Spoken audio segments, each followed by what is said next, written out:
Today we need to move the electric fence for the sheep that were grazing in this olive grove we have here. Here we can see the area they are going to eat today, tomorrow, and over here on the other side is the area they have already eaten. I want to show you a tool, a very affordable device that I find really useful. Not essential, but definitely very useful, as it makes managing the livestock much easier. Well, a lot, quite a bit.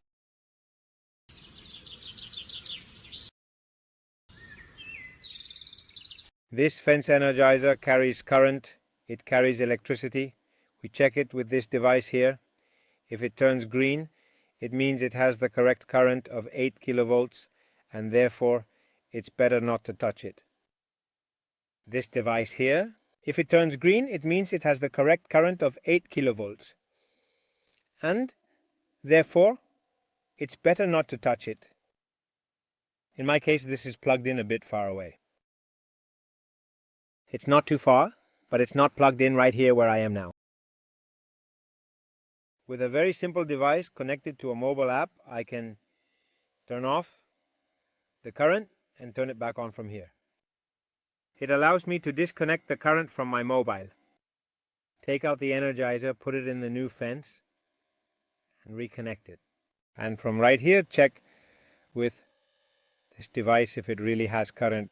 And it's an important check, because if it doesn't have current, if it's not working properly, the sheep might try to test it, and if they see that at some point it's off for a while, they could even step on it and cross it, which is exactly what we don't want. And if they see that at some point it's off for a while, they could even step on it and cross it, which is exactly what we don't want.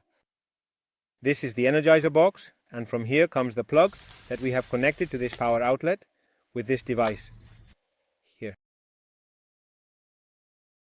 It's a plug connected to the Wi-Fi, nothing more, and it can be controlled through an app on your mobile. And once it's disconnected, we come back here with this device and we can see that only the red light is on. So this isn't carrying any current anywhere, and we can touch it with our hands to take it apart without any problem. And now we've placed the energizer in the next field. Now it's completely off, and we're going to turn it on using the app. One practical thing about plugging it into the field is that you turn it on here, it gets the current, and you can hear it. Something isn't working quite right, because down here there's too much contact with some grass or with the wire of the fixed posts. And if you listen closely, you can hear it, and that noise means there's some contact. So from here, with the app, I stop it, fix it, and then turn it back on. So it's a very simple tool, but it makes things a lot easier for us. Managing it and doing it in a more efficient way, because from right here we can control everything with the mobile.